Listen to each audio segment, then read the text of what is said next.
Hello guys, welcome to my new mini blog. তোমরা দেখে বুঝতেই পারছো যে আমি টিউশন পড়াতে গেছিলাম। হ্যাঁ গাইজ, আমি সাউথ সিটির টিউশনটা ছেড়ে দিয়েছি, এখন একটা নতুন টিউশন নিয়েছি আমার বাড়ির সামনেই।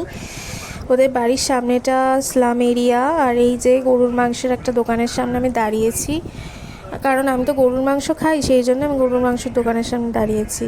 এই যে ঠাকুরের মন্দির তোমরা দেখো, ওদের বাড়ি থেকে বেরিয়ে এই মন্দিরটা পড়ে। আমার খুব ইচ্ছে করছিল আজকে অরুণ আইসক্রিম খেতে। অরুণ আইসক্রিম খেতে আমার ইচ্ছে করছিল বলে আমি রাস্তা থেকে কিনে নিলাম। আর মাদার্স ডে আর মায়ের বার্থডেও আছে। এই যে গরুর মাংসের দোকান, আমি গরুর মাংস খাই। মজা করছি গাইস। এই যে আমি কিনে নিলাম একটু চকলেট মায়ের জন্য, মাদার্স ডে আর মায়ের বার্থডে আসছে ওই জন্য।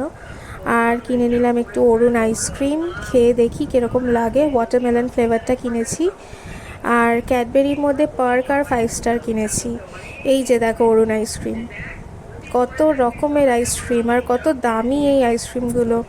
আমি তার মধ্যে চুজ করলাম ওয়াটারমেলনটা, ওটা আমি 3টে নিয়ে নিয়েছি। আশা করি খেতে ভালো লাগবে। খুব ইচ্ছে করছিল খেতে গরমে আইসক্রিম, তাই কিনে খেলাম। পয়সা ছিল আজকে, অন্যদিন থাকে না। এনিওয়েজ গাইজ, ব্লগটা ভালো লাগলে তোমরা অবশ্যই দেখো।